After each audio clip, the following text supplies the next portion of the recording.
happening between the two of them. The inside of Coates. Marcus gets too heavily involved. And that's Whitehead and Coates.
Welcome, one and all, to the AGON by AOC MX-5 Cup, powered, of course, by VRRC. My name is Jack Oliphant, and I'm joined in the virtual commentary box, as ever, by Dave Marshall. Dave, how the devil are you? Yeah, not too bad. And I've actually, for one of the first times, just looked at the picture that's on screen, and I could choose a bit of a happier picture, couldn't I, to put on? And, you're looking mean. You're looking like you mean business. You're not a driver, you know. I'm not always that stern, I promise. Of course, we're at the Red Bull Ring National Circuit, aren't we, Dave? A fantastic circuit all round. It's one of my favourite F1 tracks, to be honest, to drive on. But, of course, we're on the National, slightly shorter, which means we potentially have a closer lap times and potentially closer racing. Yeah, it is a very difficult track. You will see in the hot lap video, but it's a case of, you know, a lot of straights that lead in a good overtaking for a start because there's enough opportunity for slipstream. But especially coming out of turns 2 and 3, you know, if you mess up that corner, it plays such a big part in essentially half of the lap.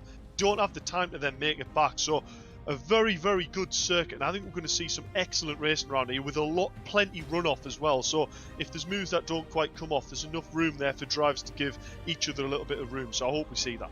Yeah, we've seen it in the past couple of races as well. Of course, this is round 5, the penultimate of the championship. Only Virginia full course to go. Vallelunga proved very entertaining. So did Brands Hatch, to be honest. Well, they all have, let's face it. It's been a fantastic championship, and we can't wait for it to come to its crescendo of a finale as well. 2 driver classes, gold and silver, and we can take a look at how the drivers left Vallelunga. There they are. Eric Axelsson took home the most amount of points. It was a good evening's work for him. Jack Smith in 2nd place and Jack McIntyre in 3rd. No real surprise to see that those 3 came out on top of the rest, to be honest. If you look at silver, well, it's the same drivers you see pretty much every week, isn't it? Like gold, I suppose. Nathan Blank came home with a good amount of points. He sort of got his championship back on track in a lot of ways. Mick Sutton, again, ever the consistent driver, and Brad Smith as well coming in 3rd. and that's shaken the championship up a tiny bit. What it's basically done is, I have forgotten to announce the driver of the day, which was, of course, Nathan Blank as well. Very sturdy racecraft, put it that way, and he turned up the heat properly on the other drivers in terms of his speed. Right, as I mentioned, the championship. Jack Smith leading the way in the gold category. 10 points ahead of Jack McIntyre, the biggest gap we've seen all season long. Eric Axelson, although he sort of got the most amount of points at Vallelunga, it was really only enough to bring him back within an outside chance of taking the championship. Jack Smith, really good evening all in all for him with 107 points. Carl Felvers, best of the rest, you could argue. Unfortunately, there's only prizes for the top 3 in this championship. We'll talk about that in a couple of minutes. But he's currently drawn on 50 points with Simon Reed. Felvers looking quick tonight. Reed may be struggling just a touch. Nicky Taylor is back in action after a holiday where Zanatachi and Ethan Hill filled in for him. He's going to be hoping to try and join the action for the top 4. If we drop down to the silver category, a little bit closer, to be honest, at the top end of the field, but there's still 3 drivers going at it. Brad Smith with 105 points, Mick Sutton with 102. Those are the top 2 in the silver category. Nathan Blank, 12 points behind. Just had to do some quick maths. 12 points behind in 3rd place, not without an outside chance. Going to be difficult for him, though. Paul Laramie in 4th, and you can just see all the rest of the drivers right down to Kenny Press in 7th place. And Dave, I've spoken for a long time now about the championship standings, but of course we've got to talk about what the drivers are racing for. What are the prizes? Yeah, we do indeed. So first of all, both gold and silver class get exactly the same prizes from 1st to 3rd in their own right. So first place, as you can see, a set of OBP eSport hydraulic pedals. Very, very good pedals. The ones that you also find in the real-life Mini JCW race car. Second place prize, an AGON 34-inch curved gaming display. 144Hz monitor, and to be fair, probably about one of the best monitors on the market for doing about everything. Not too big, but not too small either. And then 3rd place prize, a British GT Championship tickets with Motors 1. That's VIP, so that'll be going into the paddock area and really seeing what goes on behind the scenes to make some of them amazing cars get going. But it's what a prize pool it is, and I think after last week at Vallelunga, I think you'll accept, Jack, that it really shook the championship up, and it's brought an outside chance, as you said, for them 3rd place prizes possibly managing to push further up. Yeah, I think in both categories it's looking like there's going to be a definite top 3. So the prizes will go to either Jack Smith, McIntyre, Axelson, or Smith, Sutton and Blank. But it just depends on which order, obviously, they're jumping in. But to be honest, every single prize there is brilliant. It's not like one would be disappointed with 2 VIP tickets to the British GT. I've done VIP at the British GT a lot, and I have to tell you, once you go VIP, you don't really want to go back to the burger bars, to be honest. There's always, the best thing about it is the fact that there is some shelter when it inevitably rains in a 3-hour race at Silverstone. You want to be able to get somewhere and just get a little bit drier. But enough of that, enough of the sort of posh end and how the poshos do it. We'll go to a quick hot lap over the Red Bull National Ring in a MX-5 car.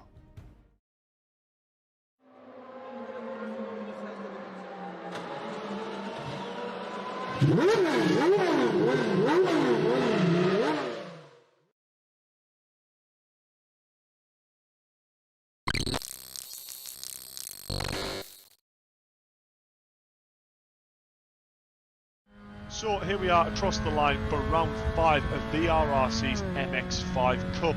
Down towards turn 1, we're going to be down to 3rd gear brake as late as we dare with the gradient as well. The uphill section really helped with the braking there. Try not to run it too far wide. You do seem to lose a little bit of time by doing that. Down towards turn 2, I'm going to actually change down to 3rd maybe a little bit early there with not enough of a blip, causing that back axle to lock up there. But that rotation actually meant I got super early on the throttle into 4 through turn 3, and then turn 4 completely flat. We're going to hold 4th until we get to the top of this hill here, otherwise 5th just seems to bog the engine slightly. Head towards turn 5, and we're going to brake down to 4th gear, but it's a really blind exit that drops away, so it's hard to find a pickup point for that throttle. And then we're going to aim it at this compression nice into the dip and then fire it towards the line. There is a lap of Red Bull Ring National. for round 5. Make sure you give our video a like and subscribe, and tune into the YouTube channel on Tuesday night at 7:15.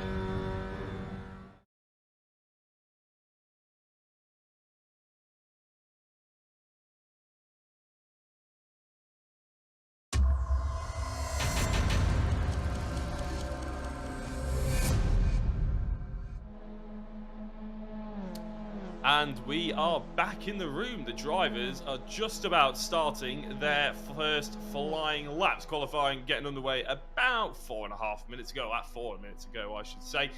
Jack Smith picking up good pace in the early practice session, but all drivers on the hard compound tyres. Maybe that's a bit of an indication potentially that the softs maybe not quite working, maybe churn up a little bit too quickly, but to be honest, in qualify, we did expect to see a few of them on the soft tyre to really get the best use out of them for 2 or 3 laps. Maybe Dave will be able to let us know. Dave is having 1 or 2 technical issues, so you'll have to deal with my rambling voice for the time being, but hopefully he'll get back as soon as he possibly can. Jack McIntyre was really setting the pace in practice, but Smith has really turned up the wick, it seems, in this early stage of qualifying. As we mentioned before, he's currently on top. He's purpled Sector 1 yet again, so it looks like he's going to be the early pace setter moving forward. Maybe even until they start chopping and changing tyres in about 3 minutes' time. One driver we're slightly surprised that we haven't seen set a lap time yet is Eric Axelson, to be honest. He, again, was fairly close to the rest of the field in terms of taking pole position in practice. Eric just sort of warming himself up, I'm guessing. Sector 2, he went green. Sector 1, not so hot, but as he comes around the final couple of corners, we'll be able to have a look. He's gone green into Sector 1. Got a car in front of him. That might upset his line, but you can see he goes nice and wide into the penultimate corner, clips the apex with a little bit of curb as well, down 1 gear, and just throw everything over that inside curb. Now, apparently we do have 1 or 2 judicials in terms of track limits as well. I'm sure they'll be hot on it as they go through this qualifying session. So any drivers who you see going to the top of the timing screen, just like Smith and Axelson are trading at the moment, they'll still be provisional lap times because, of course, they want to make sure that the track limits are obeyed out of and into the final couple of corners. Just trying to figure out how to get Dave back in so he can give us a little bit more information about the MX-5 around this circuit. If anybody out there is actually used to watching the Formula 1 calendar, you'll probably be used to seeing the Red Bull Ring. I quite often think it's, in my opinion, one of the better circuits to drive. It's nice to be at a real racetrack in terms of Formula 1, rather than any of these silly street circuits they keep coming up with. Brad Smith, currently 3rd in class. Nathan Blank is really the driver that you've got to be talking about. He's currently 6th overall, but 1st in class. And crucially, about 4 tenths up the road from Brad Smith, who is on a green Sector 1. And to be honest, that green Sector 1 is very quick. Only 3 tenths off Jack Smith's overall pole position time. So what can Brad Smith come to the party? I think he comes a little bit narrow out of the final corner. I was just looking at the timing tower, and it's going to be 9th place still for him. Didn't quite get the last corner hooked up. Nicky Taylor back from his holiday, although you wouldn't know that he was on holiday, to be honest. He was so active in the YouTube chat, but it was lovely to have him coming along. He's just pipped ahead of Simon Reed as he's, I think he's just nipped ahead of, I don't think that's Jack Smith, I think that is Simon Thorpe he's just overtaken. In fact, it is, there we go, because our cameraman, Tom O'Fowle, just jumps to Simon Thorpe as we were looking at him. So plenty of drivers getting those green sectors in. Obviously, there will be a change of tyres, and that's when we really start to see the Hail Marys come into play, shall we say. Eric Axelson, yet again, not quicker in Sector 1, but if you just look at the gap between himself and Jack Smith, you can really see that there is very little margin for error. Having said that, Jack Smith's just opened up the margin for error by about 2 tenths of a second. No, he hasn't. My apologies. My screen went a bit pixelated. As I was saying, the margin for error is very, very small. We were looking in practice, and it was Carl Felverson 4th, and then the next 2 drivers were separated by 100th of a second. There was a 10th gap between 4th to, I think it was 10th place, so very much looking forward to it. Almost has characteristics of Alton Park and Alton Park Foster circuit and sort of Brands Hatch Indy, where you've got very small circuit, a few overtaking opportunities, but but most of all, very, very close lap times.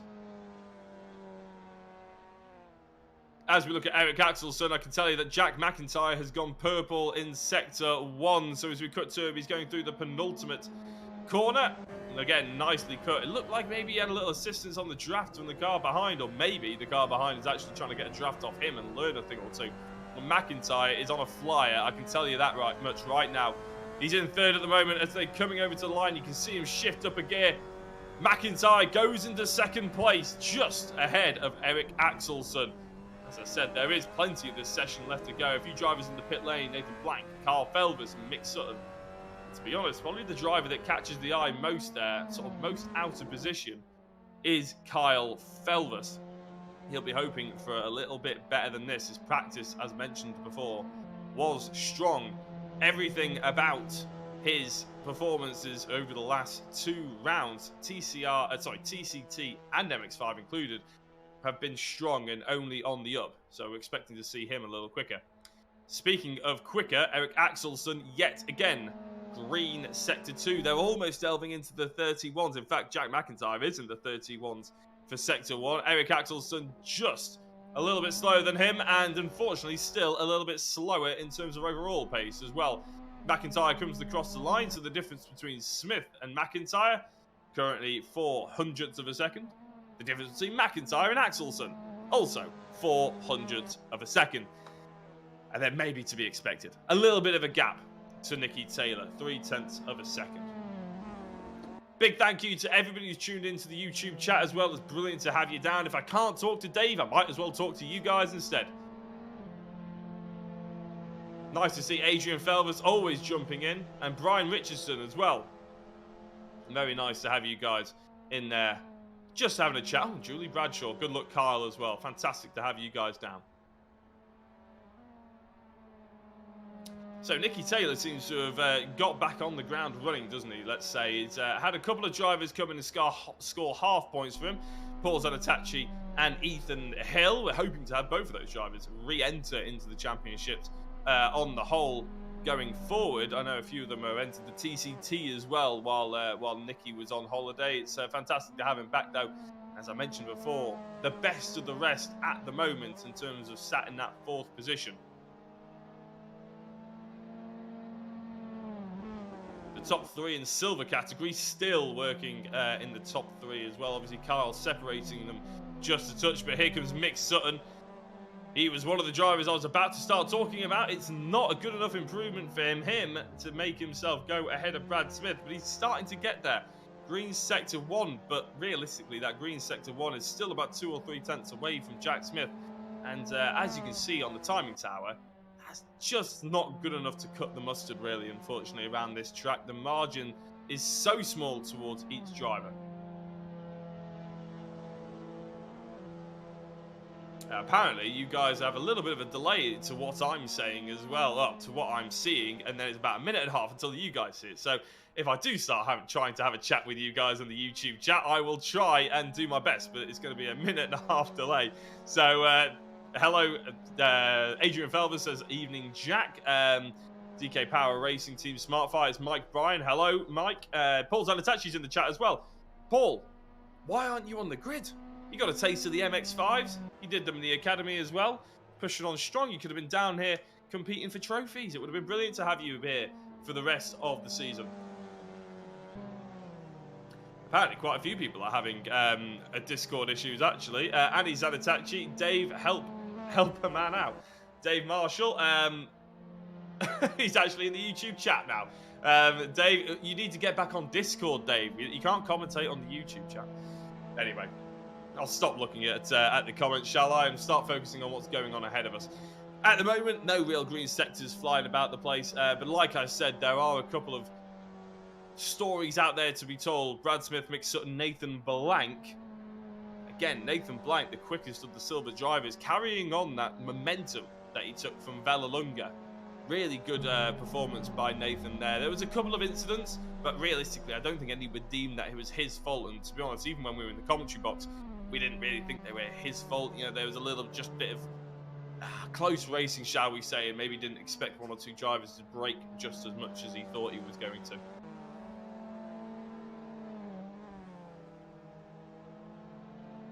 I'd love to, at this moment as well, with 2 minutes to go, have a chat about what we're expecting to see at next week, Virginia full course. But to be honest, I haven't made my notes on it yet. Didn't think I would need to until next week. I didn't think that we'd have some technical issues and I'd have to fill on my own. But here we are. So it's going to be an exciting one. As I said, I'm looking forward to it in terms of championship. It's going to be an absolute cracker. Smith pushing on strong. Axelson with that slight momentum. But as I said before, it's going to be a big shift in momentum and a big points change if the likes of Axelson and Nathan Blank are going to try and push in to take those OBP hydraulic pedals from the likes of Smith or McIntyre, or even Smith and Sutton as well in the silver category. But it's fantastic to see that the competition is heating up, and brilliant to see that a lot of drivers as well have just come back and started. You know, they've basically just been consistently there. That's a SmartFi car in the wall there, and I'm not entirely sure who it is. It's Simon Thorpe, actually, who's in the wall. Currently just absolutely wiped out by the looks of it. Now, he's a long way up the road for it just to be a full-on collision that completely broke his car. Looks like he's almost pulled over due to more damage, so it's a bit of a question why we haven't seen him respawn back to the pits. But I can tell you right now that the driver to be looking out for is actually Jack McIntyre. Currently on purple sector 1, we could see in the last 45 seconds here a change for pole position. Carl Felvers is going slightly quicker, but he's unfortunately had a time disqualified. Jack McIntyre goes on pole. Purple sector 1 was good enough to take pole away from Jack Smith by 0.025 of a second. 200th to you and me, or if you want to be pedantic, 25 thousandths. That's also the same thing. Eric Axelson a little bit down the line and not able to improve at all. In fact, Jack McIntyre is pretty much the only driver out there who's gone and put a any kind of improvement. But I'm wrong when I say that. Eric Axelson has gone green sector 1. He is half a tenth down on McIntyre's purple sector 1. What can he do through sector 2? He doesn't cut the circuit that much out the final corner. Maybe trying to use momentum without upsetting the car. Get on the power earlier. Get the rear end turned quicker. I can hear Dave Marshall's in the commentary box, but first we gotta have a look at Eric Axelson. He wasn't good enough to take second or pole away from McIntyre or Smith. So Smith is the only driver that can upset the apple cart. To be honest, he's about a tenth down through sector 1. Sector 2 has to be something of a miracle, to be honest, to have any hope in trying to upset McIntyre. He nicely cuts the final corner, getting the rear end turned, power down early, not too wide on the exit as well. Smith comes across the line, and it's going to have to be second for Jack Smith here at the Red Bull Ring. Nicky Taylor is in 4th place, but look at Nathan Blank. He's picked Simon Reed at the end to qualify in the overall top 5. Fantastic driving from him. Carl Felvers will probably be the driver that's most disappointed with this session as John Jones pulls into the pits, not having improved at all. Nathan Blank currently going around the circuit, but realistically, I don't think he needs to push that hard. I'm delighted to welcome Dave Marshall, but before we do, first let's go to an advert. At SmartFi, we do things differently. It starts with our 100% buyback guarantee. When you buy SmartFi token on the Smart Portal and hold it for a year or more, we'll buy back your token at the price you paid for any reason under the sun. You can borrow cash with our collateralized crypto loans or earn up to 13% interest on your holdings. SmartFi unleashes the true potential of cryptocurrencies, and there are so many reasons now more than ever to get involved. Join us today at smartfi.com. Grow your wealth and secure your future with simple, smart, and safe finance.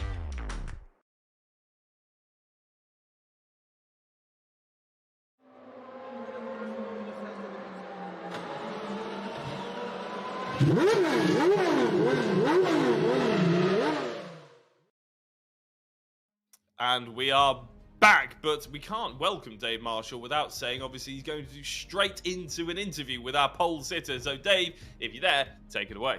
Yeah, well, indeed. I'm thankfully back in the comms box, and I believe, Jack Mack, you also had an outage at the same point as I did, I believe, but you're luckily back just in time for your interview and to put it on pole, so well done. Yeah, that was a bit hectic. Yeah, just with that, managed to find some pace around here. It's a fun little track, and it's really hard to get hooked up. And there's a few weird lines and some weird car control, and it's a good one and suits me. So yeah, looking forward to this. And I think it's fair to say it's come at the right time as well. Jack Smith there, currently first place, a little bit of a points gap to yourself, but it's things like this, knowing that you go into that race with a little bit more speed in hand, and obviously them fastest lap points as well. It's sort of putting you on the right foot here, isn't it? Yeah, I mean, hopefully it's not too late in the season to try and make a bit of a push for it, but yeah, we'll see. Really, I need 2 wins and fastest laps and everything, so yeah, we'll see how it goes. But yeah, if the pace is there, then why not? And I take this is probably also where you're thinking, you know, Eric Axelson's really showed a little bit of form last week. Are you sort of thinking a little bit about strategy? I know you probably not want to give too much away, but obviously you're in a lead position with Jack, and obviously Eric's just tucked in nicely behind, and you know what Nicky's like on race starts as well. So are you sort of thinking a little bit about the behind game in race 1, or are you just mainly thinking about that clear road in front and get going? I mean, I'll try and answer it halfway down towards turn 1, but yeah, it depends on how the start goes. I mean, if you make a good getaway, then it's all just about getting into the first corner first, and then from there try and control the race. But if everyone else gets a good start, and then anything can happen, especially with the outside of turn 1 being so punishing in terms of the AstroTurf really grips you and slows the car down. So yeah, it might be a bit of a lottery. So just hopefully get a good start and then go from there. Well, good luck, Jack, and a phenomenal job for putting it there. P1 in qualifying. Good luck, as I say, for race 1, and hopefully we'll be speaking to you after the race. Cheers, mate. Thank you. And there we go, Jack. I think a really quite a positive outlook there on that qualify session from Jack. I think he knows he's got a little bit of pace in hand here, and I think he's going to have a good go here tonight. Yeah, get down to turn 1 and see what happens seems to be a fairly decent idea, really, doesn't it? Because at Red Bull Ring, it's actually probably turn 1 can be a crash fest, but turn 2 is probably... Actually, no, I'm thinking of the Red Bull GP ring, actually, aren't I? I'm completely thinking of different things. But yeah, turn 1 here actually is going to be very important. I was about to say turn 2 of the GP ring is actually probably more important. Yeah. To get out ahead and then get into that next corner so quickly, don't you? Realistically, you want to be leading the train. Yeah, so I could be wrong here, but I reckon we might see a slightly different Jack Mack at the start of this race. Previously, we've seen him settle into the pace, just use his racecraft to fight through the grid. This time, he's in the commanding position. Jack Smith, we've seen, isn't the best of starters in this car, actually. That's another interesting fact to bring up. Nicky Taylor and Axelson are both, tend to be a little bit better on the race starts. But I reckon down to turn 1, we're going to see a different Jack Mack across quite early and defensive to try and block that Jack Smith off and almost try and slow that mid-pack down a little bit and force the attack on Smith, and then he'll pull away. So let's see what happens. Yeah, we will have to see what happens. And I keep making the same slip up with Axelson's name as well. I keep wanting to call him Axel Ericsson instead of Eric Axelsson. But hopefully we'll get through it all nice. I don't know why. We've never once called him Axel Ericsson. But oh well, we'll go with it. 10 seconds to go until the lights are, the lights are extinguished, shall we say. Nicky Taylor, again, coming on strong. Very impressed with how his pace was in qualifying. Can he be the upset for the top 3? Wait and find out, because the AGON by AOC MX-5 Championship is a go here on a Tuesday night in the penultimate round here at the Red Bull Ring. And it looks like McIntyre's got a decent start. Jack Smith, you called it early, Dave. Smith hasn't got a good start at all. Axelson straight into second place. Nicky Taylor in the background trying to fend off the attack of Nathan Black, who obviously qualified in 5th place, wants to take 4th away from Taylor though. Reed and Felvers just behind them, obviously going at it as they look at the front 2. In fact, no, 2nd and 3rd. Sticking one at the inside of the other. Smith trying something on Axelson. Axelson just shrugging it off like it's nothing. In 2nd place, McIntyre's got a hell of a lead already. Yeah, that is exactly what McIntyre will have wanted to have seen. Axelson with the better start in front of Jack Smith. You'd see Jack Smith flashing his lights there. I think to actually say, stop defending, we need to go, otherwise McIntyre will be away. But that, for me, was exactly what McIntyre needed to get this early start. You saw Axelson got the lead as well going out of turn 2. Jack Smith was super aggressive there up the inside. He did that because he knew he couldn't afford to let McIntyre get away. It hasn't happened. Jack Smith has had to settle for 3rd place. Nathan Blank, I hope not going to give him a commentator's curse. A good start by him there. He's tucked him behind Simon Reed. He's now in the position he needs to be. He'll try and just keep keep up with this sort of pace. If Kyle Felvers gets a little bit too close there to the back of the car, as long as Mick Sutton isn't too close to him, he might find, sorry, not Mick Sutton, Brad Smith, sorry, very similar coloured card. As long as Brad Smith isn't too close, you might see him just let Kyle Felvers through, obviously being in gold class himself. Mick Sutton is actually right the way down here, isn't he? And unfortunately mixing it with the likes of Simon Thorpe and John Jones. Take nothing away from those two drivers, but it won't be where Sutton was hoping to be at the end of lap 1, or even the end of lap 2 actually either, because obviously he's fighting for a championship, and it looks like Simon Thorpe has gone into the pit lane. Absolutely no idea why. Drive-through, I would imagine. Yeah, potentially a drive-through is the only thing I can think of this early in the race, to be honest. But Nathan Blank separating the two gold drivers at the moment, but more importantly for him, leading the silver. Jack Smith trying to go around the outside of Axel, so now it's a long right-hand sort of hairpin. It's almost too long to be a hairpin, isn't it, Dave? But realistically, there is no opportunity to carry any momentum around the outside there. There isn't, but if we do see it, I will be proven wrong. I think if a driver had a slight overlap going out towards the hairpin and he braved it around the outside, he's obviously then got the line into the left-hander, but be a very brave move to pull, because all it would take is the inside car to slightly get off them brakes. Nathan Blank here, I think, feeling like he's getting slowed up a little bit by Simon Reed here, and he's now having to try and look for a way past, because he's going, you know what, boys, I've got the speed, let me go, because I need to crack on, because Brad Smith's just behind him. Yeah, unfortunately, he didn't prove that he had the speed early enough in this race, did he? Because obviously he fell behind Simon Reed. It might have been a mistake. But Felvers doesn't want to get mixed up with this too much either. He doesn't want to have a fight with Nathan Blank. He wants to look forward to Simon Reed. What this will do, though, for Nathan Blank's perspective, is be detrimental to his race, I can imagine. Because the more that these two in front of him squabble, the more it'll slow him up as a whole. Brad Smith is right there, and Nathan's 7th place and lead of the silver category is there for the taking if he's not too careful. And obviously, we're talking about championship that I mentioned quite a lot in qualifying. Nathan Blank currently 12 points behind Brad Smith. So this is important that Blank stays ahead of Smith from his own championship perspective. He's clearly got pace on him. He just needs to be in the right position on track. Yeah, and remember also, this fastest lap in that class as well. So all about these little extra points. So we will be keeping a look on Nathan Blank's hot lap as well. Here we go, Kyle Felvers on the back of Simon Reed. I think that was smart driving there by Kyle. He knows turn 1 is not going to be a great corner to try and put a lunge on because of the amount of time that you'll lose coming out of that heading towards turn 2. This is where you put the move on, and he is having a look indeed. Kyle Felvers up the inside, but Simon Reed's going to hold it around the outside. That's going to give him the line into the left, but Felvers will have better exit speed here down to the next right-hander. So this is where, for me, Felvers needs to keep it in 4th gear, get in that slipstream and commit to this move now, the inside on Simon. Yeah, and that's exactly what he's looking like doing, isn't he? Carl Felvers slinging it up the inside, getting the move done. Good to move. Me, although there's maybe a cutback here, Dave. No, not quite. A big slide from Felvers, but actually it worked in his favour. Really nice car control.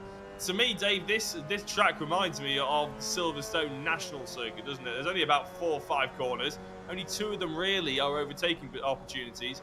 But what those overtaking opportunities do is ruin your lap time, basically. There is no way of overtaking around here and keeping a quick lap time. You can already see the gap that's opened up between Nicky Taylor and Carl Felvers. Massive. You can see it on board with Simon Reed here that Nicky has gone basically off in the distance as Felvers goes wide, comes back across Simon Reed's front left-hand side, but more importantly, gets the line to the left.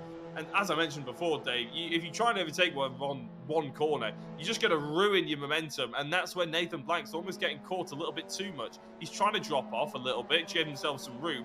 But in an instant, he's right back there with them. Yeah, so Nathan Blank, if I'm honest, in this place, is in a little bit of a vulnerable position. I think he's driving very, very clever though there. You saw him actually back off the pack to try and give them room to go, listen, I'm not going to attack you, but you need to get on with it.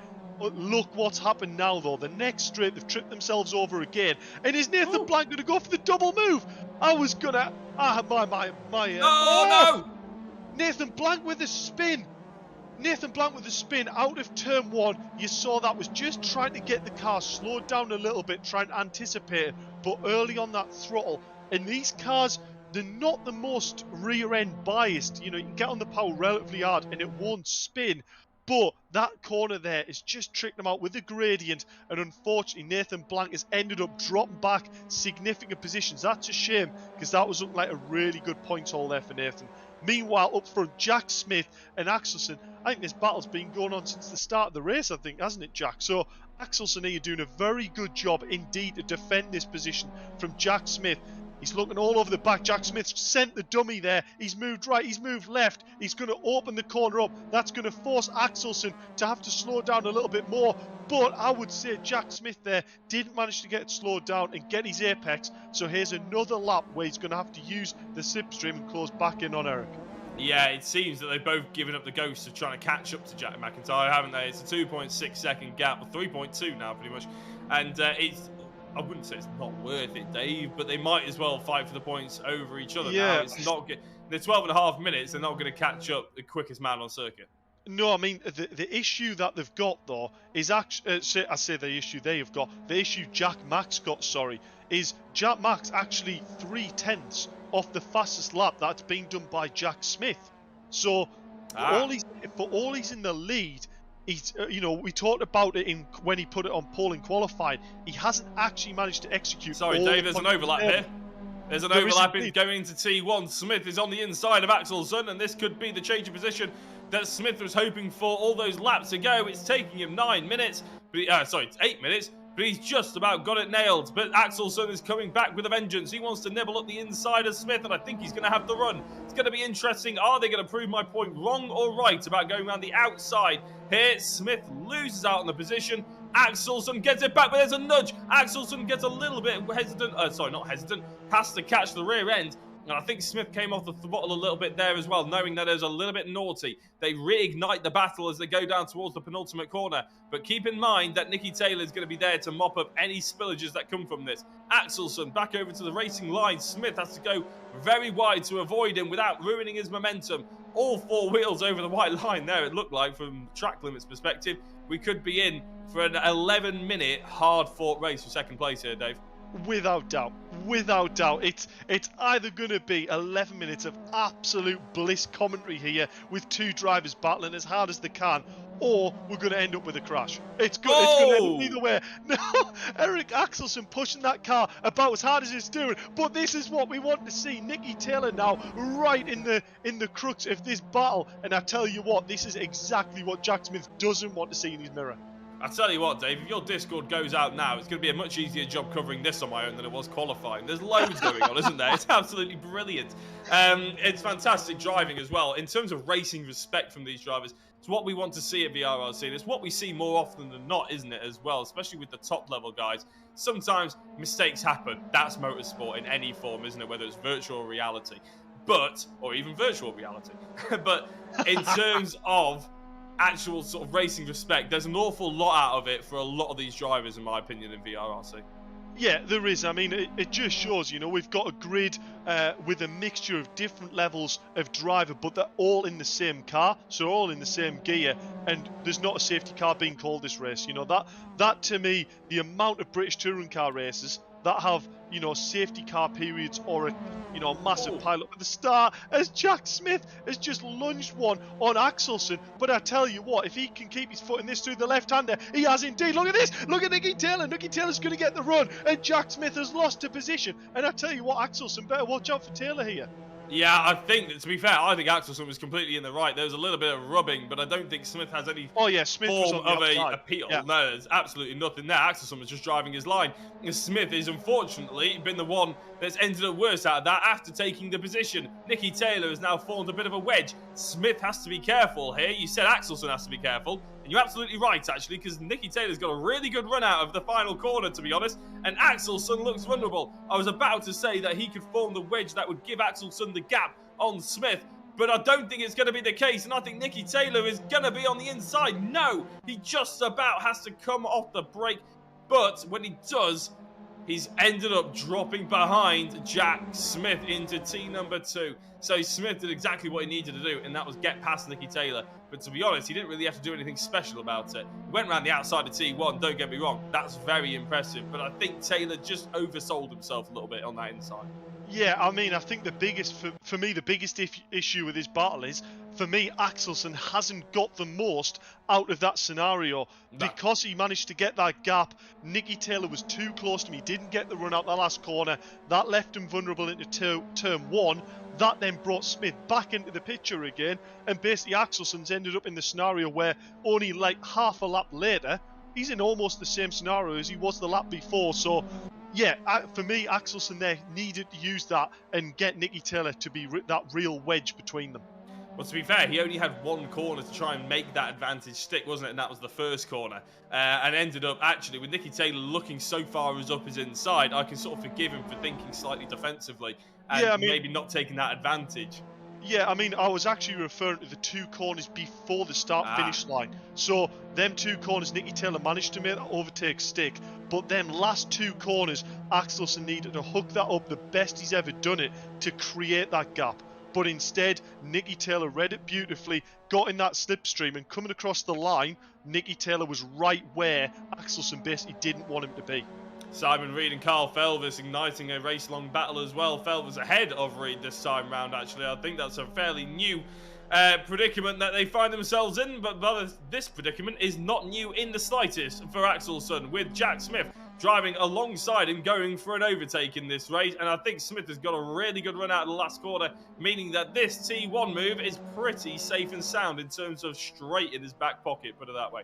Axelsen going for that attack just like he did a couple of laps ago, trying to just get back as soon as he possibly can, looking for a cutback. Maybe there's contact. Smith, can he hold it? He does hold it. Oh my days, Dave, heart in mouth moment for everyone out there associated with Team SmartFi or even the neutral like myself. That was brilliant car control. Fantastic to see Axelsen come off the throttle. He went for the cutback and unfortunately contact made, but they came off it and Smith held it.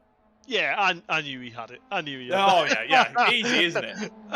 Yeah, I mean, that to be fair, it wasn't malicious at all. Axelsen just tried to get the cutback. Jack Smith read it beautifully. Maybe just rode the brakes a little bit mid-corner just to allow that car to tuck back up in the inside. And that's all it was, you know. But Smith with a brilliant defensive job there. Axelsen, for me, looking like he's actually a little bit more racy here than I think we've previously seen, I think it's fair to say. And I think it looks to me like he's getting a better run onto that back straight and out of turn 1, but then Smith has the better later section of track. So that's why we're seeing, is this going to be it? No, I don't think that is actually possible watching that. But Jack Smith is now on a slightly worse of a line, and Axelsen will get the run down to this corner. If he is close enough here to get, why isn't he in the slipstream? He needs to be in the slipstream here to get the run down to this corner, and then he can put the late move on the brake. So for me, a slight lapse in judgment there by Axelsen there. Could have maybe made more of that scenario. Simon Reed crawling all over the back of Carl Felvis, doing exactly what you wanted Axelsen to do, and that was getting the slipstream. Oh, I tell you what, Felvis really chucking the rear end out there, isn't he? He's very much hoping for that compression after the apex and his foot flat to the floor to give him that rear end grip, because he's sliding it going in.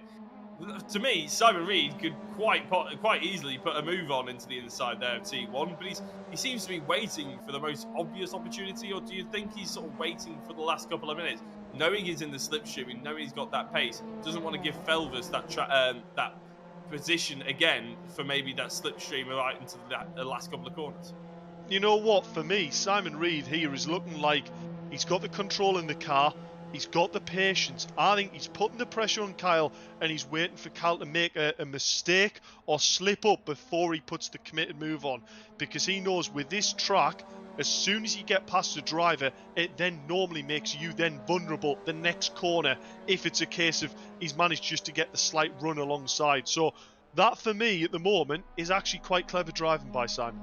Is there an argument to say that he's pushing Felvis to try and catch up to Nicky Taylor? Because these three are fighting for fourth place at the moment, effectively. Even though Nicky hasn't been here for 2 weeks, he scored half points.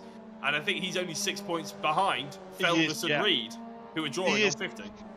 I could be wrong, but I think... that's not the way you do it. I think they're going to probably know that they don't have the outright pace to try and get onto the back of Nicky Taylor, just with him being that much further up the road. But in saying that, we might find out. It might be the perfect strategy. And oh, look at this! Axelsen up on the outside of Jack Smith. Oh, Jack Smith Jack Smith trying to nudge him there. This is going to be a brave move. Is Axelsen going to go for it here? He is indeed. Go on, son, up the inside there. And I tell you what, Jack Smith is going to keep it around the outside. What a battle this is developing into. Fantastic racing.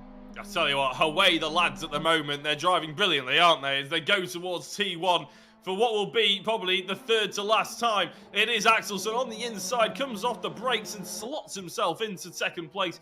Yet again, Smith will hope for that cutback, but he's not close enough. You're right, Dave. Axelsen has T1 nailed, doesn't he? He has that momentum. There's no way that Smith can really get into turn 2 with any kind of opportunity to take that overtake. It's this section now that Smith seems a little bit stronger through the last 2 corners. So it's Axelsen for the first 2, Smith for the last 2. And unfortunately for Axelsen, start-finish line is quite a way down the road, so we could see Smith get a really good run in about 2.5 minutes' time. Speaking of good run, Axelsen's having to defend because Smith trying to go around the outside of both of the penultimate corners. Look at the cutback now, Dave. This could be on. I mean, what racing this is. You could literally get a fag paper right between the 2 bumpers of this car. Now, and it's Simon Reed with a spin out of the last corner. What a real shame. That is such a strong race by him. But Kyle Felvers looks like he's managed to play the opposite mind game that I was on about. Simon Reed there just not being able to hang on. And look at this. This is bringing Nicky Taylor right back into this for me. Nicky Taylor's looking pretty strong at the end of this race, and his previous lap times proven that as well. For me, what a move that was up the inside into that last corner. It's the side of Axelsen that we just hadn't seen, and I just want him to have that little bit more, I would say, controlled aggression, and he just needed to go, you know what, Jack, I'm putting my nose there and you're going to have to work for it. And it's the side he's been missing at the start of this season, but it is coming back. Eric Axelsen is hungry for this now. Yeah, I was thinking maybe there's something to be said, Dave, and maybe he joined a new community. He's obviously new to VRRC, and he didn't want to obviously throw it up the inside and hit anybody off. But now he's learnt the drivers are up to a good standard. He knows he knows what to expect from them, and that's why maybe he's getting a little bit more aggressive. He's probably leveling himself out compared to the rest of the field. Smith runs a little bit wide. Nicky Taylor's on the attack. Nicky Taylor, he's had fun in the sun, and now he's back in the VRRC simulator, and he's all of a sudden up the inside into 3rd place. He may have had fun in the sun, but I reckon he's having much more fun here tonight, Dave. Brilliant driving from Nicky, just lurking and waiting to take the opportunity. There's going to be another lap and a half. This is key for Axelsen, isn't it? Yeah, it's key for Axelsen. He needs to get away now. Nicky Taylor, I know fine well, will drive this with absolutely everything he's got, and he will defend it with every last inch of the road. But also, this is so crucial for McIntyre. The fact Nicky Taylor has put that wedge between them. This is the points gap. Nicky Taylor, I'm surprised they didn't move back right. He's got the gap. Nicky, no, he doesn't actually. Jack Smith with the sight overlap there. I tell you what, I'll let you commentate on this. This is going to be great to watch. Yeah, 1 minute left. Well, 6 seconds left. This will be the final lap of the race, and Nicky Taylor's coming back at it. You know he will. He's never going to let this one die. Jack McIntyre's checked out ahead. Here comes Nicky Taylor up the inside of Jack Smith, forcing him offline. I think Smith's going to have the momentum around the outside for the left-hander, but love what Nicky Taylor was trying to pull out here. He definitely doesn't have the pace, but he sometimes, pretty much always, has just the right amount of aggression and fantastic racecraft as well. Worth noting, Simon Reed has gotten back past Carl Felvers. We know why. I'll give you that update in a second. Because first of all, we have to focus on what has been a dominant display from Jack McIntyre, taking the first race victory here at the Red Bull Ring in the AGON by AOC MX-5 Championship. Axelsen comes out on top. One of them had to. This time it's Eric. Jack Smith will have to settle for 3rd place, but to be honest, there's an argument for saying that he'll have to be pretty happy with 3rd place because it could have been 4th. Nathan Blank is pulling off the circuit. I don't know whether his car is broken.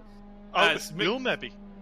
Well, yeah, maybe. Mick Sutton has come across the line in 6th. Simon Reed has come across the line ahead of Felvers. Now, the reason for that is, and I think this is pretty big of Carl Felvers, there was contact apparently when we saw Simon Reed span on the exit of the final corner, which promoted Felvers up into 5th position. Well, he was already in 5th position. I think he was defending it. And then, because he knew there was contact, He slowed right down, gave the positions up to Smith and Sutton, who obviously were in different class, but still, and let Simon Reed back through as well, because he knew there was contact and he knew he was in the wrong potentially. We didn't see it, but that's what we're getting told anyway in the Discord. So fantastic sportsmanship from Kyle, and obviously Simon will probably forgive him a lot quicker now, I imagine. But a brilliant race, Dave, between the top three.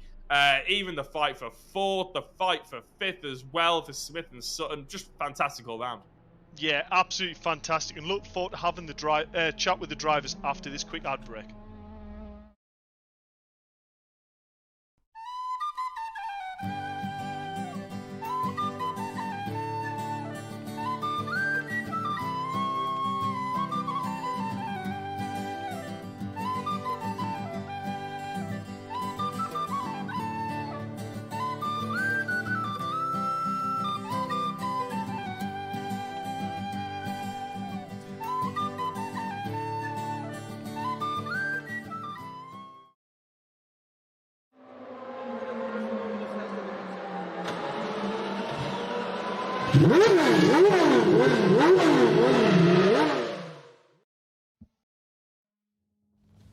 So, in the comms box now, and we go straight to an interview with P1 in silver class.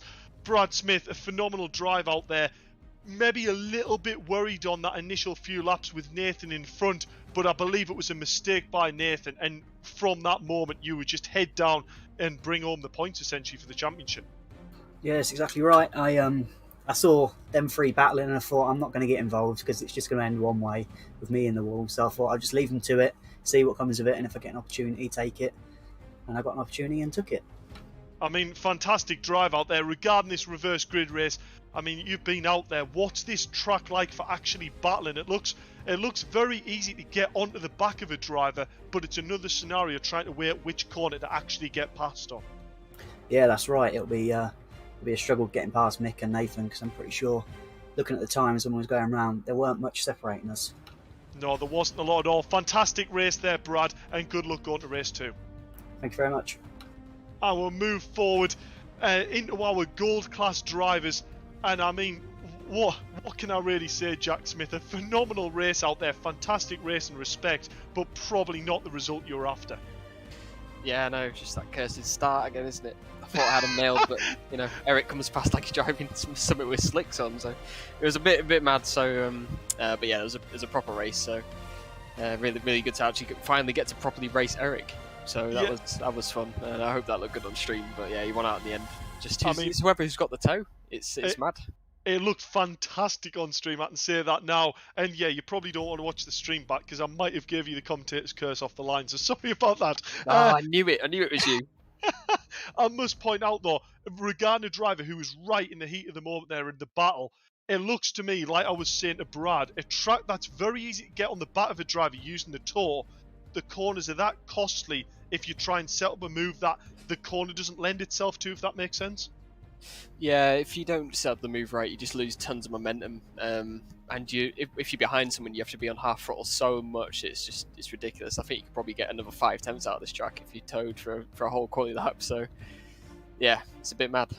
Well, a fantastic drive out there, Jack. And I tell you what a spectacle you put on. So great driving and see what you do in race 2. Cheers, guys.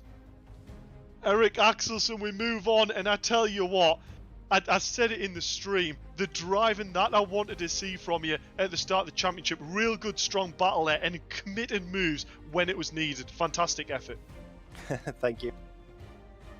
I mean, I've got to ask, regarding the race strategy, I mean, it was a great start. Jack was unfortunately a little bit too far down the road for you off the line, but that battle with Jack Smith must have been fantastic to race with. It sure was. I got over the line really good. And yeah, Jack is fast. It's not easy to shake someone off at this track. No, definitely not. Especially not Jack. Well, we're looking forward to seeing how you can battle with it all again in the next race. Yeah, well, for sure. And we'll move forward on our P1 driver, and a bit of a qualifying session really, Jack. I mean, I called it out on stream and I said, you know, if you can get the run down to turn 1, it's almost job done. And sure enough, it was about what I called it, really. Well done. Yeah, I don't know how many the past weeks I've been in these interviews saying, oh, Jack or Eric or Jordan or whoever just disappeared off at the start, and then second was the best I could do, and I'm finally glad it's me that did the disappearing. Yeah. So like you say, got that good start, and then just head down. I saw them battling behind, so yeah, just putting some quality laps for a bit, and yeah, result happened. Well, I think it's fair to say this race 2 is going to be particularly interesting, and we'll hopefully be speaking to you after that as well. Cheers, thank you. And there we go, Jack. I think it's probably fair to say race 2 I'm expecting a fair bit of action, but that race 1 is going to take some beating regarding the battle. Yeah, and we don't want to put the commentator's curse on it, but I think we're in for potentially a better race, to be honest. I think there's going to be a lot more going on. I don't think you can really get better than those two drivers fighting it out for that long with that much racing respect. And it wasn't just those two. Simon Reed and Carl Felvers had a fantastic battle. We just didn't get to see that much of it. And right at the start, Nathan Blank was in there as well. You can't forget about Nikki Taylor's involvement. So starting from the back is going to be a different kettle of fish, but I'm looking forward to seeing what they serve up, put it that way. Simon Thorpe and Kenny Press on the front row as the lights start to come on, the engine notes rise, and you know what that means. It's race 2 in the AGON by AOC MX-5 Championship, and it's a great start from John Jones, who's looking to slice down the middle of those front row runners. I think this is going to be a three-way fight to T1. This could be ugly early, but as they go into T1, there is contact. Thorpe ends up being nudged on the outside, and to be honest, it's a lot cleaner than I thought it was going to end up being. Carl Felvers and Simon Reed pile their way through, Felvers leading the rest of them as they chase down Kenny Press and John Jones. Here's Nicky Taylor at the inside of Reed, and who's that going wide? I think it's Brad Smith. Brad Smith, big news in the Silver Championship. He ends up falling down to just under, third last place, basically. Not ideal for him at all.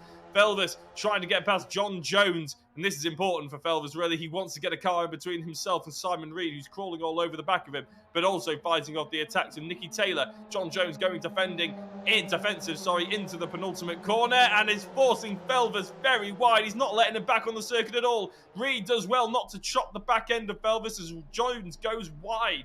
And you could always pretty much telegraph the fact that Jones was going to go wide there. The speed that he sent into that last corner.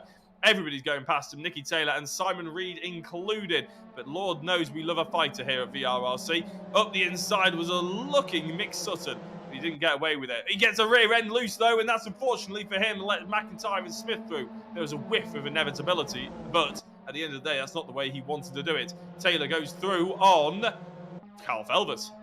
Yeah, I mean, I'm going to say it now. What a start from both Taylor and McIntyre. I mean, we've got Taylor up into second place and McIntyre up into fifth. Such a great battle there. Axelson looking like he's getting a little bit stuck here behind John Jones. He needs to make this move stick early, and I don't know what happened there. That was a huge contact, I believe, between Mick and Brad. I believe that is the two grey cars.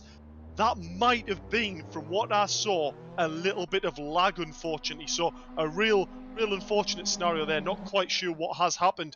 But Nicky Taylor already on the back of Kenny Press. Is he going to put the lunge on into turn one? He is indeed. Kenny Press has left the door open. Carl Felvers is going to follow him through. And I think Carl Felvers is going to get up the inside. And Nicky Taylor and Simon Reed. It's side to side. No, Kenny Press has hit the back of Nicky Taylor. I believe that was after a collision with Simon Reed. And I'd imagine that probably will be a safety car called. I could be wrong if it isn't. But that has put Felvers up into P1 with Jack Smith in P2. And Jack McIntyre losing out there. And actually, Axelson battling super hard now for P3.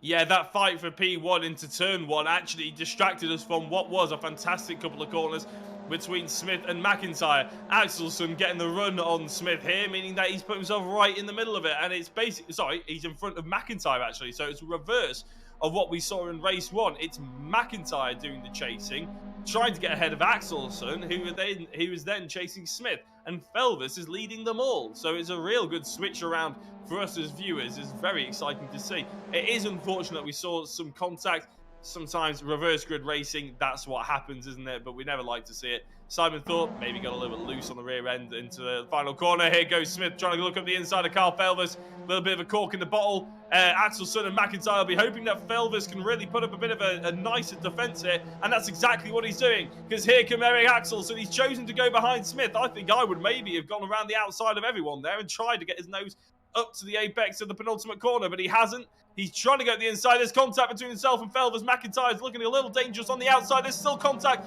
and Felvis has gone round. And no, he's just about held it, but he's still gone very wide. Axelson maybe going to let him back through. No, he's had to take the corner as quickly as he can, and he's going to go on to the hunt of the next two drivers. Felvis, giving the flash of the lights, probably not that happy with that one, Dave. No, I'd imagine that wasn't happy, but I could be wrong. I don't think Axelson was really aware that there was a car on the left of Felvis there either, but it was just a case of 3-1 doesn't go. Axelson looked maybe a little bit too committed on the inside of the corner with not a significant enough overlap. But at the end of the day, if Axelson had gone for the lunge there up the inside, I think it would have been a crash on the exit, because 3, as I say, into 1 wouldn't have gone. So I mean, what a hold that was for Felvis. The car control there. There must have been arms and elbows absolutely everywhere. Fantastic driving. But we are seeing McIntyre really battling hard with Smith here. And this is yet again a little bit of a different side of McIntyre. Probably felt like he's been on the back foot with Jack Smith at previous rounds. But the slipstream here alone, we might see a hell of a race here. And Axelson isn't too far off the back. And if these start battling, it's all fun and games. I think McIntyre's given Smith just a little touch up the back end there, wasn't it? They've wanted, or they do want, to get away from Axelson. I think neither of them really want a third, an outsider coming in to try and ruin the party. They want to just have it their own way for this entire race. Here comes Felvis against Brad Smith, and to be honest, Dave, there's been so much that's gone on this entire race. I can't remember who's hit who. I can't remember who's spun round. I can't remember who's recovering, or if it was anybody's particular fault. But the upshot is, we can basically forget about it all and just leave it to the stewards afterwards, can't we? And just enjoy the racing that we've got for the next 15 minutes. And what we do have is Smith ahead of McIntyre, which sets up a fantastic race with Axelson fighting, and Brad Smith in 4th place, leading the silver, just ahead of Carl Felvis. Remember, those two aren't actually that far off each other in terms of pace. But then, importantly for the silver, Nathan Blank in 6th position overall, and he is quick round here. He's already qualified in the top 5 overall. He'll be hoping to catch up to these two as they fight, and fighting they are, because Felvis has to go around the outside, and that was a huge hit of the brakes from Brad Smith. That is going to give away the silver class lead, surely, Dave, and in fact it does. Nathan Blank and Smith, he'll look back at that and think, I didn't think I really needed to hit the brake that hard. Oh, he's also hit Nathan Blank quite hard. Yeah, quite a strange place to let a driver pass. You know, you would always try and let them pass in a place that doesn't significantly hinder your lap as well, I would have said. So, of a strange scenario there, but I thought, is he also letting Nathan Blank through? But the way in which he's coming back would suggest to me he definitely didn't mean to give that place up. So Nathan Blank is now looking very, very racy indeed with Brad Smith. Will he stick it up the inside? Going in the last corner. That's a brave move. Brad Smith given nice racing room there. And I tell you what, it's going to lead 2 by 2 yet again down to turn 1. McIntyre has dropped off the back of Smith, also crucially. Looking at the timing screen, there has been a bit of a difference there, and Axelson now is very close to the back of McIntyre. So this is good news for Jack Smith. This looks like he's going to get his head down and get away. Yeah, and realistically, he needs to, doesn't he? He's still in the lead of the championship, but only just. The gap has closed up a touch. Obviously, McIntyre winning that race 1. But Smith, I think, got the faster lap. So it's sort of there or thereabouts what it was going into the day. But obviously, he doesn't want to give up any more points if he can avoid it. It's not a massive gap, I'll be honest, Dave, is there? I mean, that's recoverable for McIntyre if he can get into the slipstream.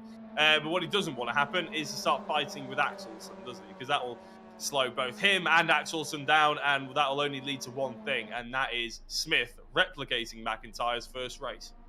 Yeah, I mean, to be fair, I don't actually know what the gap between the cars has to be for that slipstream to really play a part, but I would guess it's probably at the stage now where that's too far. Axelson might be in that sweet spot. And actually, previous lap just set fastest lap of the race with a 58.0. That was 3/10 faster than Smith. So Axelsen is the guy on the move. It's whether he can get that consistent as well. Yeah, apparently Jack McIntyre has been given track warnings, well, track limit warning, I should say, for turn 1. Not sure if that's on exit. I'm guessing it's exit, but I thought exit, yeah, I thought you actually go a little bit slower over the bump of the exit, to be honest. So either way, he's been given track warning, and maybe that's just played a little psychological game with him. Maybe he's just taking a mile an hour or two off that, and that's where the 10th or 2 that he's lost out on has gone. He's obviously pretty much picked himself back up to where he was in terms of track time and lap time now, but maybe that was just a lap or two of, oh, I've just got to hold off here and just try and nail the line without getting pinged for track limits. Yeah, definitely. And actually, I'm just looking at the lap times there. Axelsen yet again with the fastest lap of the race, a 57.996. That's what we were seeing in qualifying with the fuel out. So very, very good lap time indeed.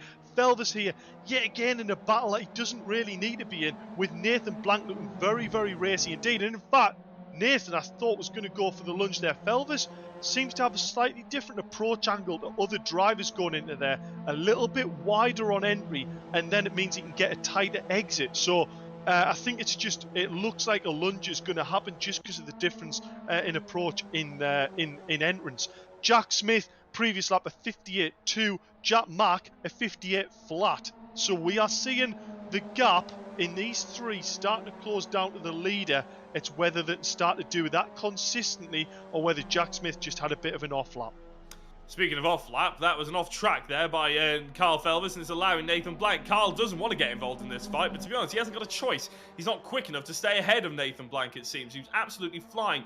Not only Nathan Blank, but Brad Smith goes through as well, but Nathan goes very wide, so does Smith. In fact, Carl Felvis maybe is the only one who actually got that turn right in the end, because the other two threw too much speed through it.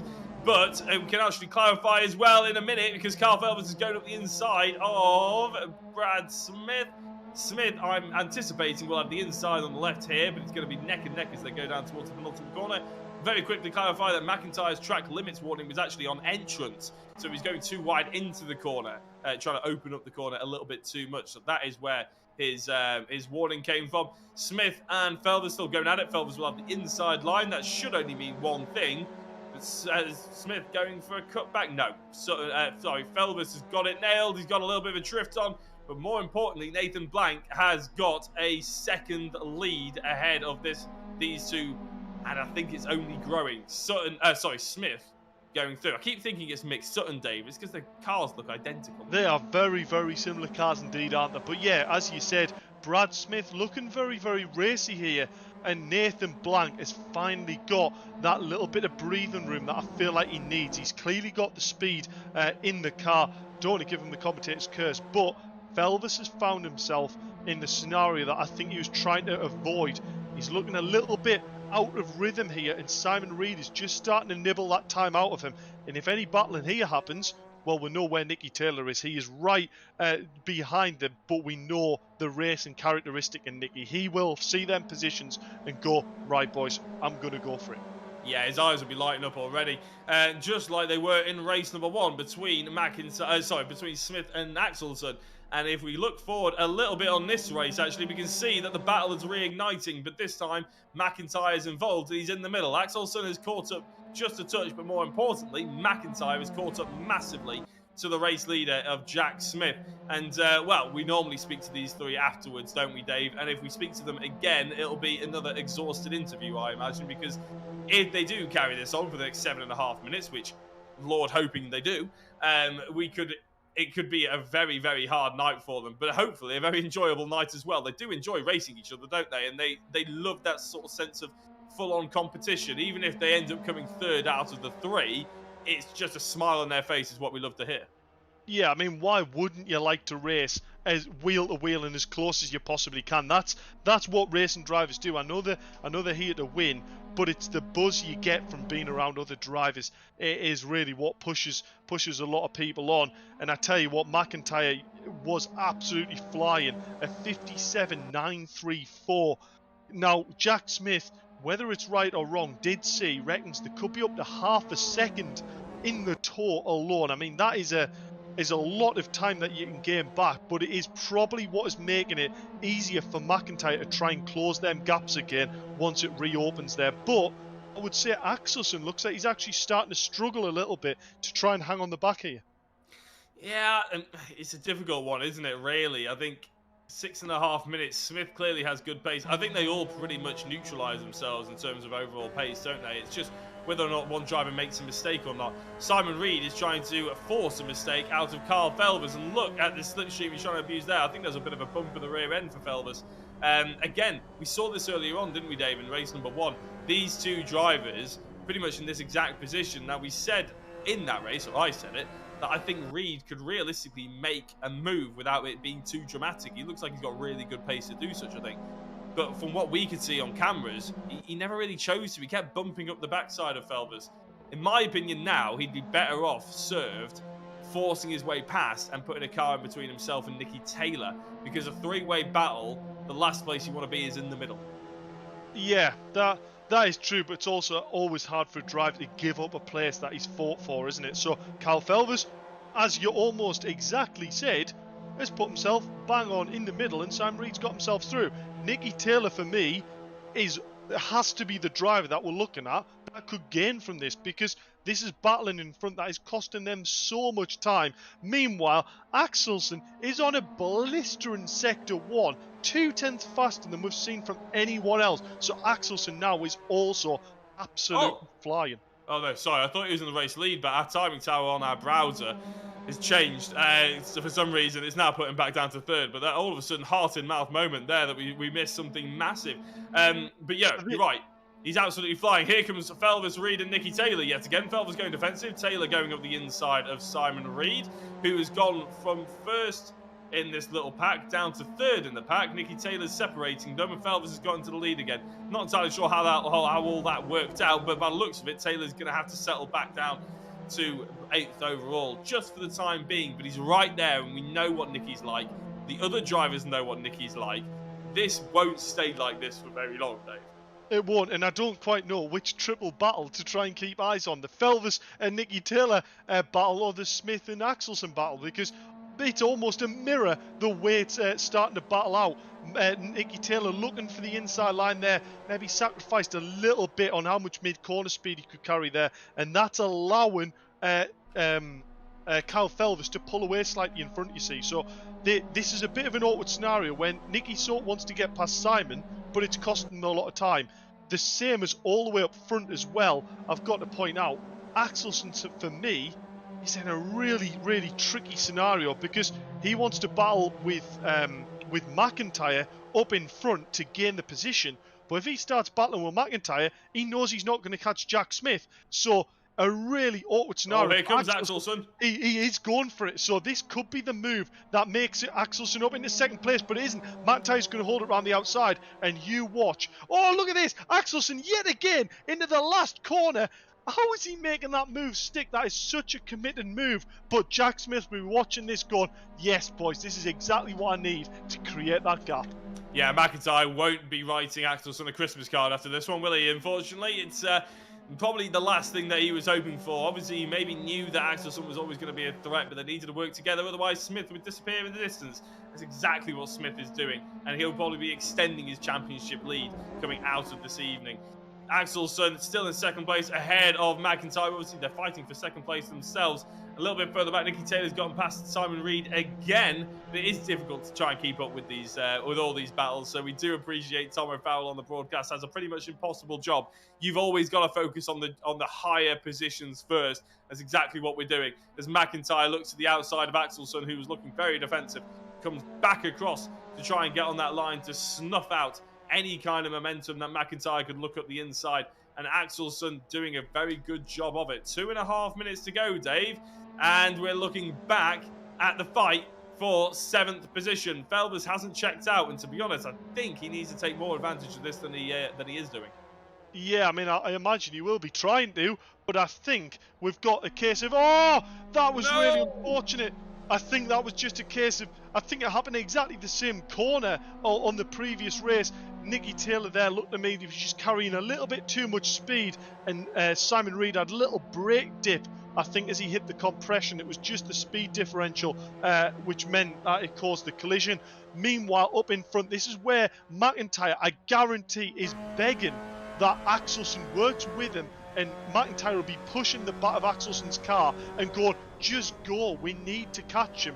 But instead, it's spent a minute there battling, and I think, looking at it, they have left it too late, and Jack Smith has checked out there, and I don't think they're going to catch him now. Yeah, no, I don't think there's any hope in hell. If I was McIntyre, I think you just have to accept that you're fighting for second and no longer first, aren't you? He had his opportunities to try and go after Smith. He couldn't quite take them, and he's going to have to settle maybe even for third place if Axelsen is defending as well as we know that he can do. McIntyre runs a little bit wide over the bumps and back over the bumps on the exit there, ruining his run just a touch.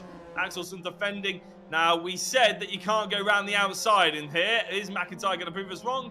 No, I think this may be the one commentator's opinion that actually comes true, Dave. First I've ever said, but I think it is genuinely pretty much impossible to go around the outside of that T2. Yeah, I would say that. It's just, I've got one right. It lasts a little bit too long to actually make the move stick. I think you're bang on there, and I think you can probably put that down as almost a fact. There you go. Oh. A Jack almost fact. Yeah, An Ollie fact. Very good, very good. I do like that. Yeah, so Jack Smith here looking like he's got the break. Nicky Taylor getting past Kyle Felvis crucially as well. This is going to really shake up the championship a little bit for them 4th, 5th and 6th position as well. So Nicky Taylor looking very, very good here to bring back some considerable points. And here we go. Jack Mack with the pass on Axelsen. He's managed to get it stopped for the apex. This is where Axelsen will have to commit and get a good run through this left-hander. I would say it looks to me like McIntyre is a little bit wide there, and this is going to leave it for Axelsen, but I would imagine McIntyre will white line this all the way down. He's seen Axelsen do this before, but we've also seen Axelsen set this move up into the last corner. Axelsen's going to try and go around the outside.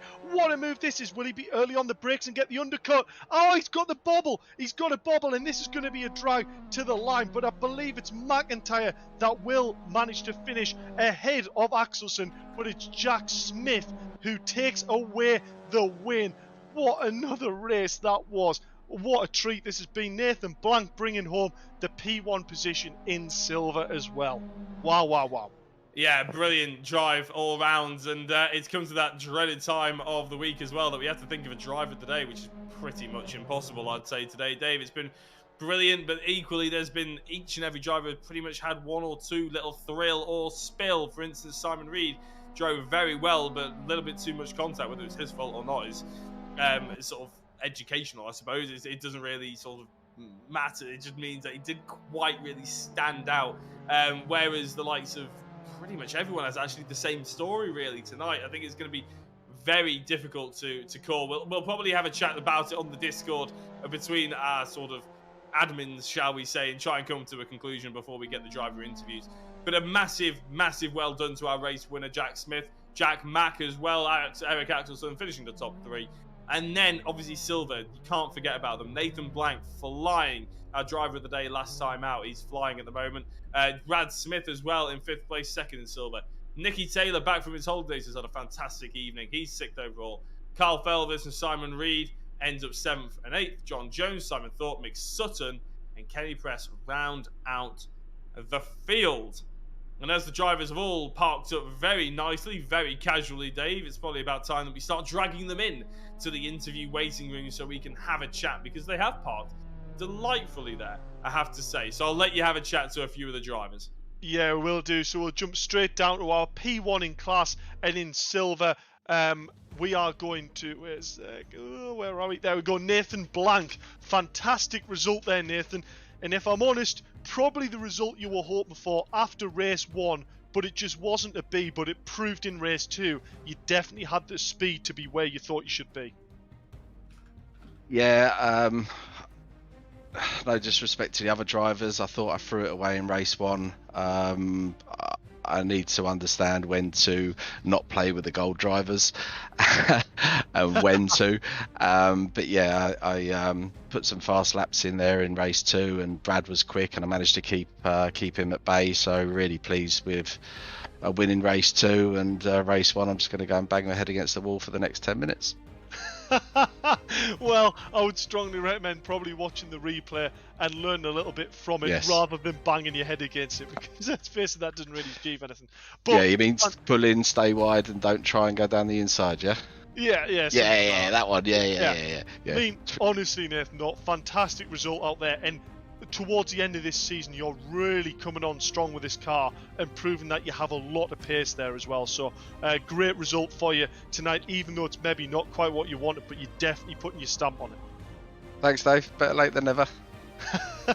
maybe next championship, get that stamp on nice and early, eh? Yeah, ask Rich for another MX-5 championship. Congratulations, Nathan, and good luck going into the next round. Thanks, mate. I'll move forward into our P3 in gold class. Eric Axelsen, a phenomenal run in race 2, not quite getting through the pack quite as early as the other drivers, but it was a great result and nearly a photo finish going across the line there. Yeah, I had a terrible start actually. I missed like a second gear and I missed third gear. And wow. but then I still managed to keep close enough, and I messed up in the in turn 1 in the last turn. I mean, from a spectator point of view, honestly, it was outstanding racecraft between all 3 drivers, you and both Jacks. Going into the last round, where does this sort of put you? Do you feel like you've found a little bit more balance in the car and you've found a little bit more of that racecraft? And, are you going to go into the last round going, you know what, this is definitely still all to play for? Of course. Virginia is one of my... I believe we lost you there, Eric. I don't know whether you're on push to talk. Sorry. Yeah, we go. Virginia is like my favorite track, one of my favorite tracks, so I will practice a lot, sure. I guarantee that's definitely not what either Jack wants to hear. So, we're really looking forward to seeing how you get on there, and well done tonight, Eric. Fantastic results. Thank you, Dave. I'll move forward on to Jack Mack, who's probably just heard that Virginia's the favourite track of Eric Axelsen, but what a phenomenal race that was, and I tell you what, I've never seen such a hard-fought battle for 3 positions ever. That is just, it is getting ridiculous. Yeah, I'm a little bit gutted if I'm honest. I was closing in on Jack at the end, and I think I probably would have given him a good run for it right towards the end. But I coming to that left-hander, I shifted up twice and into 5th or 6th, and then struggled to get back in the proper gear, and it was gone from then on, because then Eric was right on me and we had to fight. So yeah, a little bit disappointed. I think that was probably the opportunity that I should have taken to try and claw back some of the points, but that's how it goes sometimes. Yeah, I mean, to be fair, it's still a good points haul. Eric Axelsen with the outstanding lap he did in that race too, but I presume that was the mega slipstream you were giving him. Yeah, do you know what? I saw him like coming behind me and thought, should I be slowing down really? Like, should I slam the brakes on at the last corner so he doesn't get the fastest lap? But that's not really the way to do it. So yeah, props to Eric for putting in the good lap. I think it was me that was on for it before that, and then I had the toe behind Jack to get the previous one, so it's all fair. And then look forward to next week. I think VRRC is definitely my favourite track in the world. I got a few posters on my wall, and I can't wait to get there. Well, I think it's proven to be a little bit of a hit, and it's brilliant that it goes forward into the last round as well. Mega effort, Jack, and I must also tell you, you've been given the Driver of the Day award as well. long last, but a well-deserved award there as well. Phenomenal drive. Thank you very much, guys. Cheers. And we move forward on our P1 driver, Jack Smith. I mean, what more to say is that is such good racing, but just enough to get that break, and that's all you needed to bring home that victory. Yeah, I had to get my oars out and start paddling for that one, because geez, that was, to find that gap is ridiculous. But we did it, and then I made a few mistakes. Jack managed to get behind me again, and I thought we had a netcode issue, but it looks like he missed a gear. So wiping some sweat off before I there, because I thought I would have won that on bad terms, but no, it's all good. So. But yeah, it was definitely a good race. It was hard with those guys closing in behind me. So yeah. Yeah, I mean, somewhere in it, top. it seems like to me, tell me if I'm wrong, but coming into the last round particularly, it seems like you three are closer than ever on lap times. And it isn't just a slipstream thing, it's the racecraft of Eric starting to get there, Max really finding his feet now. They're all sort of closing in on you because you were the early pace setter. Do you think that's fair to say? Yeah, I mean, yeah, we'll see. I mean, when it comes to VIR, we'll see who's got the pace. I mean, don't say it's your favourite track as well. I do kind of like it. So, well, it's a good track, you know. Everyone's gonna like it if it's a good track. So, and quickly as well. Obviously, Virginia Raceway. For anyone who doesn't know, it's a similar sort of track regarding the length of the straights and the amount of time that you basically spend absolutely flat out in this car. But it's a little bit more technical in the track tonight. Do you think it's going to be a similar sort of thing where the slipstream is going to play such a big part in the racing? Yeah, I mean, it depends on who can get the technique right in the technical parts as well, which is part of the reason why I struggled here, because there's about 2 corners at Red Bull Ring, so I struggled to find the pace there. But yeah, we'll see what happens. But definitely in the race, yeah, it'll play a massive part. Well, phenomenal results tonight, Jack, and looking forward to seeing what you can do at VIR. Cheers, Dave. And there we go, Jack. I mean, the racing tonight, I know I seem to be getting in a bit of habit of saying this, but it's true. Like, it just absolutely stunning racing between drive and respect. And that's not just the top 3. The battle between Nicky, Kyle and Simon was phenomenal as well. And then we saw Nathan Blank in his battle. The racing is really top notch here towards the end of the season, isn't it? Yeah, which is everything we love to see. And apparently I'm the only person who's never driven Virginia International Raceway as well, because everybody absolutely loves it, apparently. I've never seen it before, but maybe I'll recognise it when I see it. But yeah, looking forward to it. And this is how we're going into it, to be honest. Jack Smith leading the way by 8 points ahead of Jack McIntyre. Eric Axelson just dropped off a little bit further tonight. Probably they were hoping that Jack Smith really winning that second race is very much made him the favourite, shall we say. Carl Felvers still drawing with Simon Reed, would you believe it, at the end of this evening. They were on 50 points each, now they're on 61. The difference is Nicky Taylor was 6 points down, now he's only a point behind. So that gold category has 2 fights, both with 3 drivers in it. The fight for first and the fight for fourth. Unfortunately, there is no prize for 4th place, but still, pride is there to be had, shall we say. In the silver category, Brad Smith leads by 12 ahead of Mick Sutton in the second race. Mick Sutton really didn't have a fantastic one, put it that way.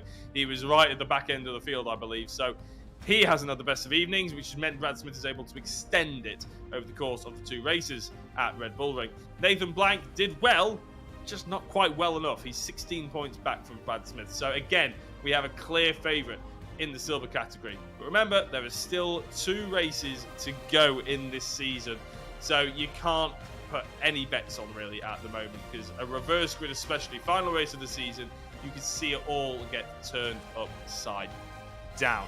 So Dave, without too much ambling, let's have a look going forward of what we've got looking forward to. We've mentioned Virginia quite a few times, but we'll mention it again here. You can catch it same place you're watching this stream, on Tuesday at 7:30, just like usual, for the final round of the MX-5s. Can't wait for it. And if you can't wait for it, you truly can't wait for it, then you can catch most of the drivers, and indeed my lovely voice, on the VRRC YouTube channel as well, for the Maximum Networks Touring Car Trophy, round 5 at Donington National. Again, the penultimate round. This Thursday at 7:30 p.m. Catch me and Andy McEwen watching all the fantastic drivers doing battle yet again. Every time we come to it, it's another awesome evening of racing, and trust me, Donington will be no different.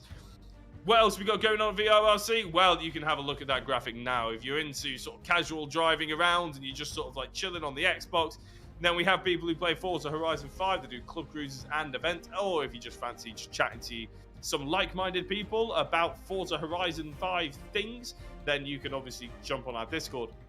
If you want to get involved in any of our Seto Corsa Championships, time attacks, or fun races, then of course that can be open for you guys as well, and all the information is on the Discord. So if you want to get involved in the MX-5s, or whatever comes after it, or the TCT, or whatever comes after that, then you can always get involved or do some time attacks, or indeed do the fun races where they throw a random car on a random track and away you go, sort of thing. That's on a Sunday night as well. So, of course, the Competizione, weekly endurance races, and Dirts Rally 2.0 on Monday to Sunday on weekly stages and rallycross. The brilliant thing about that is, like the time attack, you can just log in anytime and set your time. That could be 7 a.m. on a Monday morning, or it could be Thursday 10 o'clock at night. It doesn't matter. You can just log in and put your time in. So, without further ado, Dave, we can only look for one more thing, and that's just a little bit of a sum up of this evening's action, plus maybe a look forward to Virginia. Yeah, I think it's only fair to say racing standards were absolutely phenomenal, and if this track is going to be anything like what Virginia is, especially regarding the slipstream playing such a big part, I think we're in for a real treat next week.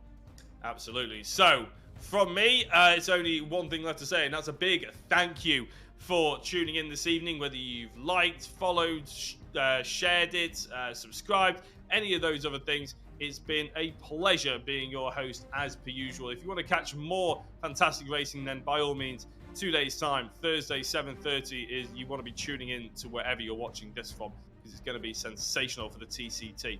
My name has been Jack Oliphant. I've been joined by Dave Marshall, and Tom O'Fowler has been on the broadcast bringing us fantastic footage as per usual. We'll see you on Thursday, or if not, next Tuesday. Good night.